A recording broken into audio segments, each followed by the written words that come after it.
Ang nakaraan, naging matindi ang back-abaka ng bunso ng Ron Crandall sa kapatid nito na si Mary.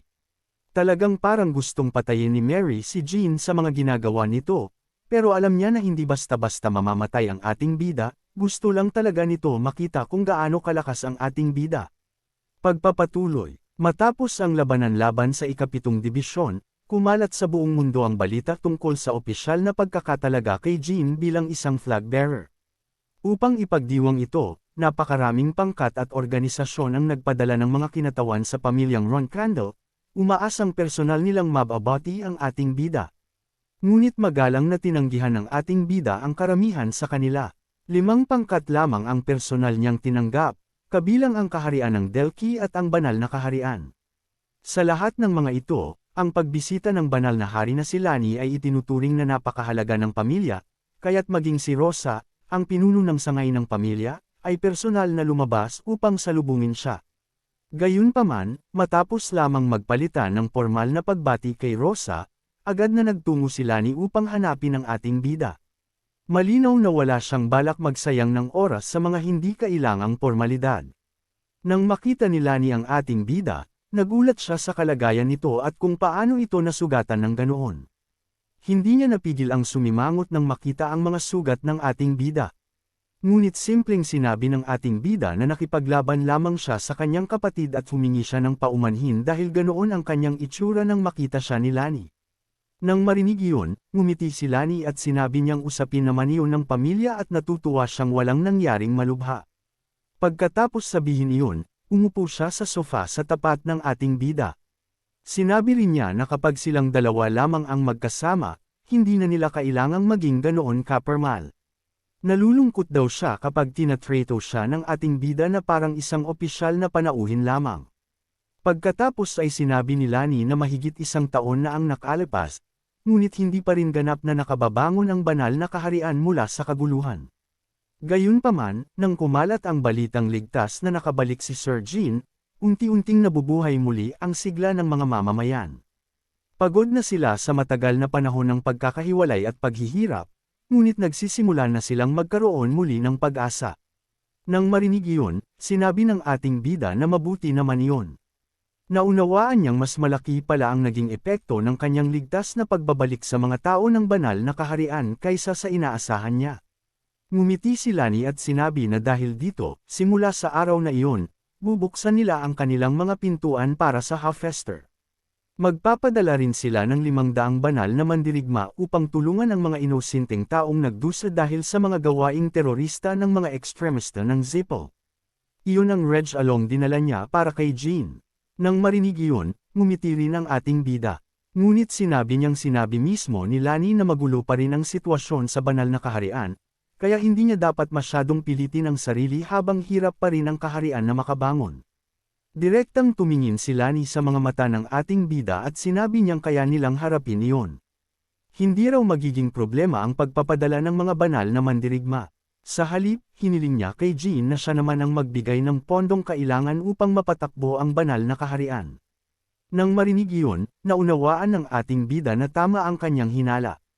Nakakaranas nga ng matinding problema sa pananalapi ang Van Keller mula nang mangyari ang insidente sa banal na kaharian. Dahil sa kalagayan ng kanilang bansa, tiyak na maraming pangkat ang gustong magbigay ng tulong at suporta sa banal na kaharian. Ngunit dahil ipinatupad nila ang isang patakaran ng pagbubukod sa sarili, malamang ay hindi sila tumanggap ng tulong mula sa alinman sa mga ito. Marahil ay ginawa iyon para kay Jean, sapagkat ang pagtanggap ng tulong mula sa ibang pangkat ay nangangahulugan na formal na magiging kaalyado ng banal na kaharian ang pangkat na iyon. At iyon ang bagay na sadyang iniiwasan ni Lani. Naunawaan ng ating bida ang ginawa ni Lani para sa kanya at kung bakit niya tiniis ang lahat ng paghihirap na iyon sa halip na tumanggap ng suporta mula sa iba. Pagkatapos ay itinaas ni Lani ang kanyang kamay habang may maliwanag na ngiti sa kanyang mukha. Sinabi niya na tulad ng nasabi na niya noon, nais ng banal na kaharian ng Van Keller na bumuo ng isang alyansa kay Sir Jean Ron Crandall. Ngumiti rin ang ating bida at nagsimulang mag-isip. Naghintay pala sila sa kanyang pagbabalik, kahit hindi nila alam kung siya ba ay buhay pa o patay na. At lalo niyang pinahalagahan ang naging paisyo ni Lani dahil sa bagay na iyon. Tumayo rin ang ating bida at tinanggap ang alok.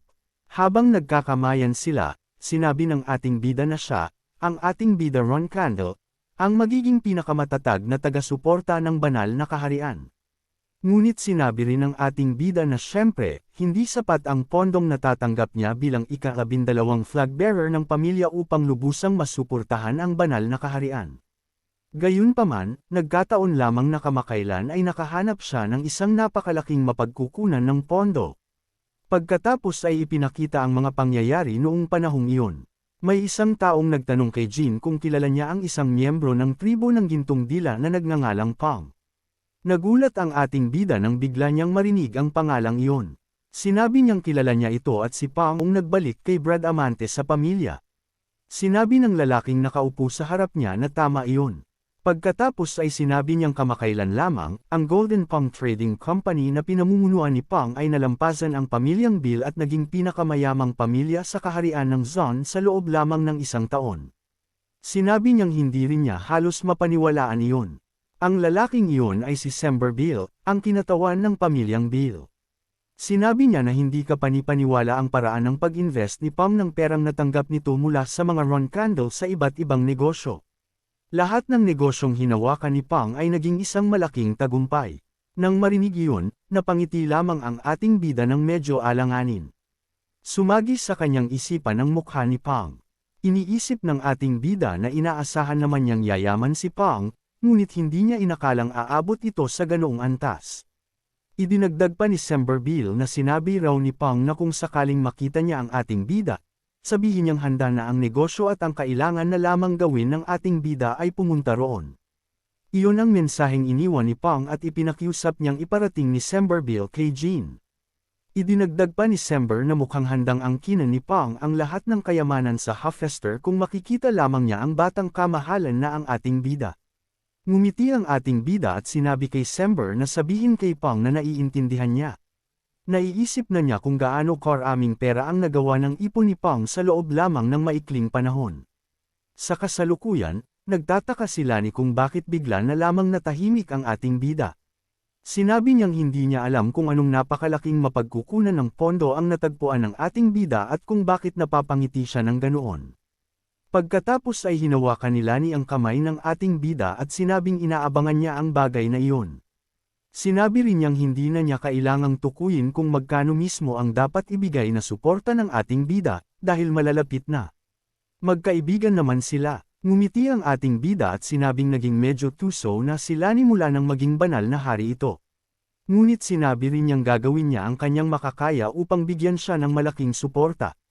Pagkatapos ay sinabi niya kay Lani na opisyal na ipahayag na ang utos na ipadala ang mga banal na mandirigma sa Hofester ay nangyari dahil sa impluwensya ng ating bida. Sinabi ni Lani na ipaubaya na lamang iyon sa kanya. Agad niyang tinanggap ang kahilingan ng ating bida nang walang anumang pag-aalinlangan. Matapos umalis ni Lani, kumuha ang ating bida ng isang libro mula sa istant at sinimulang baklatin ang mga pahina nito. Iniisip niya na mula nang ibunyag ng Kinzelo ang kanilang sarili sa banal na kaharian, lubusang nagbago ang pananaw ng publiko tungkol sa kanila. Hindi na sila itinuturing na isang karaniwang grupong terorista. Sa halip, umangat sila bilang ika-4 na pinakamalaking kapangyarihan, kasabay ng Zippel, Ron Candle, at Vermont. Sinabi ni Sember Bill na wala ng mga pag-atake ng mga ekstremista ng Zippel sa kaharian ng Zon. Malamang ay dahil nag-iingat ang Zippel na makipagdigma ng lubusan sa Kinzelo. Napakalapit ng kaharian ng Zon sa lupain ng mga Beastkin.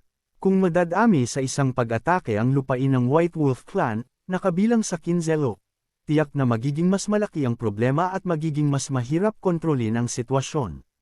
Gayunpaman, sa lahat ng lugar maliban sa kaharian ng Zon, patuloy pa rin ang mga pag-atake ng terorista.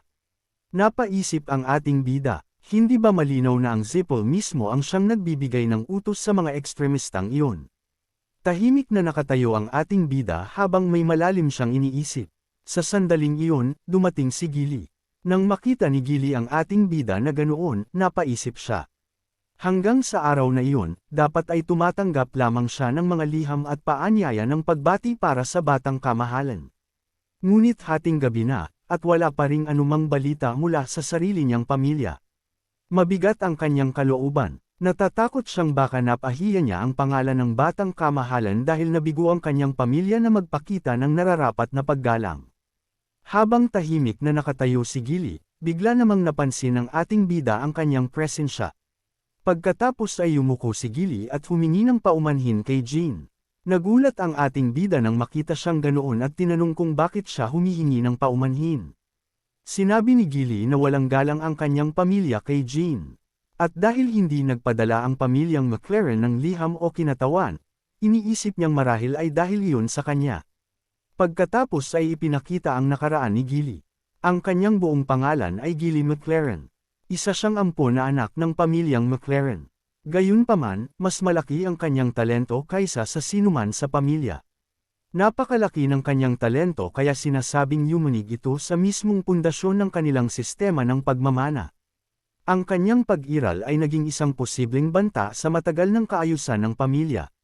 Dahil ayaw niyang manatili sa ganoong sitwasyon, pinag-iisipan ni Gilly kung anong landas ang dapat niyang tahakin. Doon siya napansin ni Cyclone at direktang inalok ng posisyon bilang isang yaya. Tinanggap niya ang alok. Pinili niyang maging yaya ng mga Ron Crandall.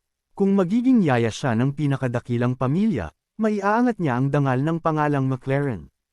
Kasabay nito, maiiligtas din niya ang kanyang sariling katayuan at maiiwasan ang mga problemang dulot ng kanyang pambihirang talento sa loob ng kanyang pamilya. Sa wakas ay naunawaan ng ating bida kung bakit humihingi ng paumanhin si Gilly. Sinabi niyang ayos lamang iyon at wala siyang dapat ipagpaumanhin. Nagpasalamat si Gilly kay Jean sa pagsasabi nito.